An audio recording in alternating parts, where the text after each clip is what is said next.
Hey guys, welcome to English class for today.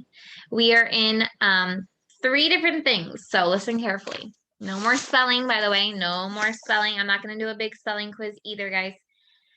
So you can put your spelling list away, okay? We're doing page 37. Page 37 from your packet. We're doing test 1. Test 1 from Escritura. And page 54 for grammar. Okay, page 54 from grammar. So let's go ahead and talk about these. Test 1 is very easy. You've learned all of your letters for the alphabet. So what you're going to do on this page is you need to put your name in cursive. Let's just say carta. Put your name in cursive. Let's say carta. Don't put anything in the things to practice. You don't have to put anything there. Okay, I want you to write this word 5 times, this word 5 times. And then if you look at the verse here, you need to trace it, practice it on the thing. Then write it 2 times in cursive and 2 times in print. So 2 times letras de carta, 2 times letras de molde. And you should have room to do all those. Okay? 2 times letras de carta, 2 times letras de molde. This is your evaluation test. You have 3 or 4 evaluations like that for these last 2 weeks for your final grade in English. Okay? This word craft page 37, is just fun, you guys. Okay? Look what it says. A simile, say that word simile. Simile is a form of figurative language that uses like or as to draw a conclusion, a comparison from one person or one item to another. It uses the word like or as, okay, which in Spanish is como, okay, to make a comparison. So, for example, look at number 1. Look at busy as a bee. Okay, you're ocupado as a what? Como una oveja. Abeja? Oveja is a sheep. I know. It's okay. You can laugh at me. Don't worry. Okay, abeja, right? We're just gonna say bee. You guys know what it is. There's a picture right there. Okay, you're as busy as a bee. Como eso. Okay, busy is ocupado. So what does that mean? You're buzzing all around getting the honey, right? And so for you guys, you're finishing up with 2 weeks of school left. You guys are doing your homework busy as bees. Busy as bees. Going here, going there, going here, going there, right? So it says, think about what the similes mean and use the simile in a sentence. So now you need to write a sentence about it. Like I just gave you a sentence for busy as a bee, but don't write that one down. Think of your own. I said, you guys finishing your homework for these 2 weeks are busy as bees. Okay, now do yours. Look at the next one. As cold as ice. What's as cold as ice? These are good things to know, guys. When you can say phrases like this in English, it means you're really understanding English. Okay, so try to use them this week. Brave as a lion. Okay, someone that's as brave as a lion. As tall as a giraffe. Anybody know anybody who's as tall as a giraffe? Maybe a tree is as tall as a giraffe, right? And someone that slept like a log. Okay, look at them sleeping. Oh, the raccoon is sleeping like a log. Okay, the log is the piece of this tronco down here. Okay, you sleep. When you sleep like a log, that means you don't even move. Okay, anybody sleep like that in bed? I do sometimes. You're so tired, you sleep like a log. And then it says you can write your own simile. So think of one. Something as something. Okay, make a comparison. It'll be fun. It's fun to play with English. Okay, and now we're going to go to page 54 in our grammar book. So let me share the screen.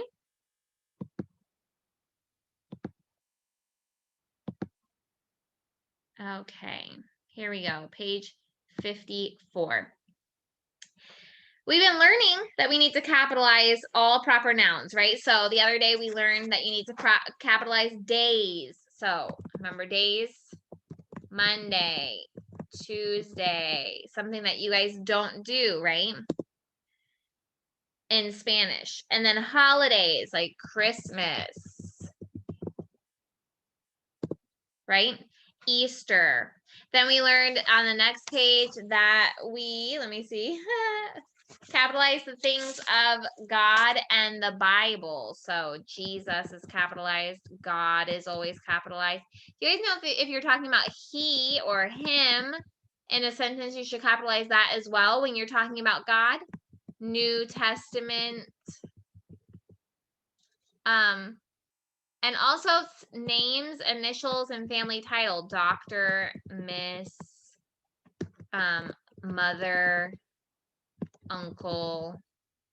Okay, that's what we've learned so far. Now look what we're learning today.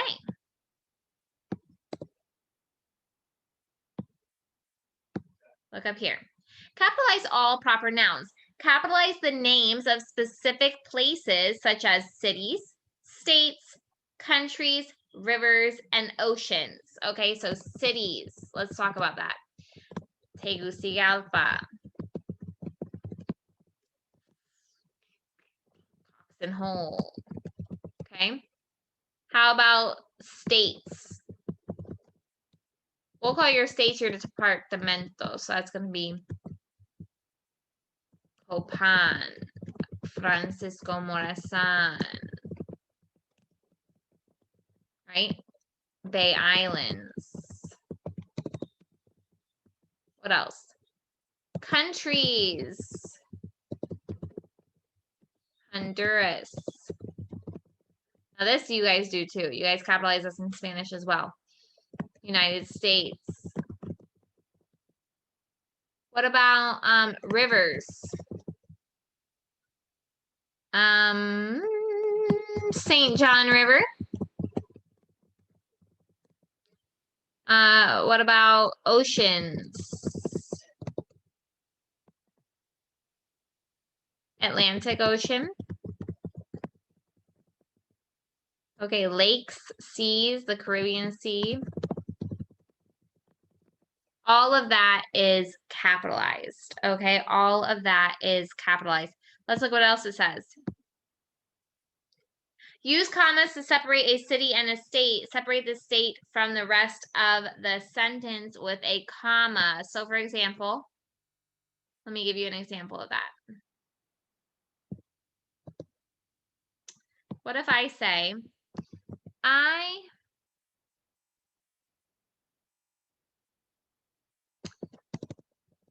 my family is coming to Roatan Bay Islands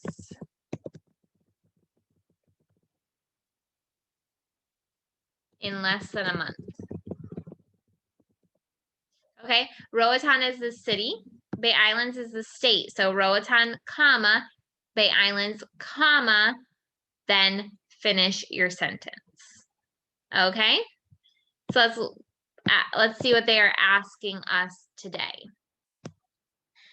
Think A, use proofreader marks to mark capitalization. So look at number 1.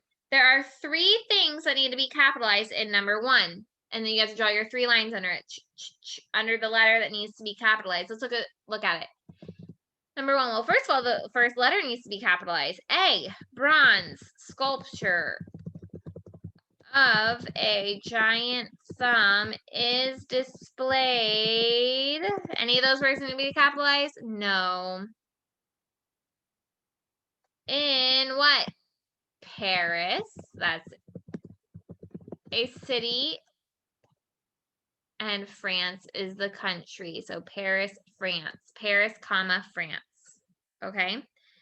Look at number 2. 3 words need to be capitalized there. Can you find them? Go ahead and find them. I'm not going to do it with you.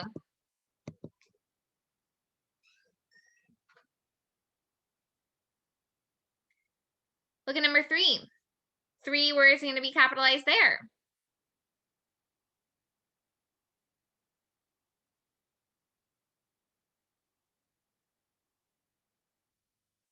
Look at number 4. 6 words need to be capitalized there. Let me give you a hint. 2 of them are family titles. 2 of them are a name of a body of water, and 2 of them are names of mountains.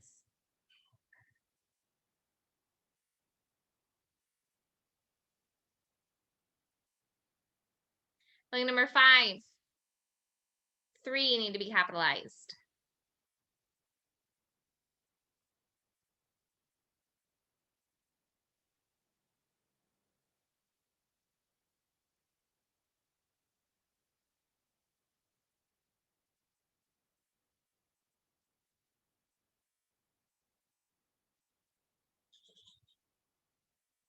Okay, ready? Look at think B. Use the proofreader's marks to insert the missing commas. So remember, you need commas for saying yes and no. You need commas when you're speaking to somebody, and you need commas between cities and states or cities and countries. Okay, so look at number 1. Find a place where you need 2 commas. I'm going to show you number 1. Carissa. Well, we're talking to Carissa, so put a comma. Have you visited Abe Lincoln's birthplace?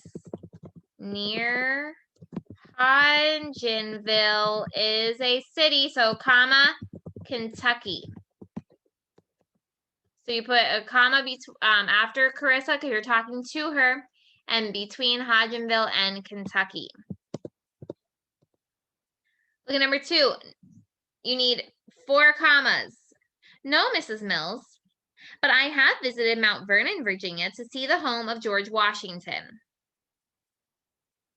4 commas.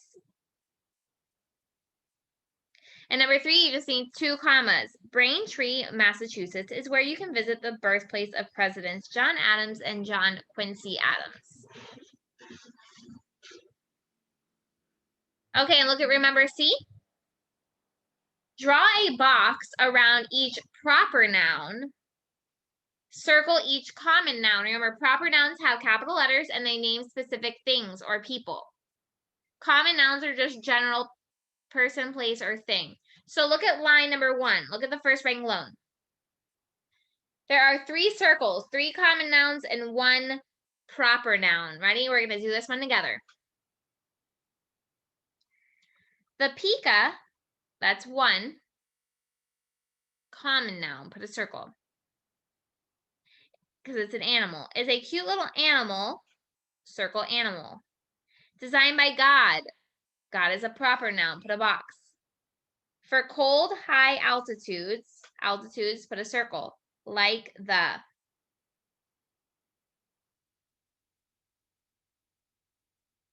Okay, so that's what you do for each one of them. Box around the proper, circle the common. And that's it for today. If you have any questions, I'm here to help you.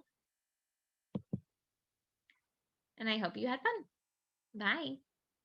Go be busy as bees.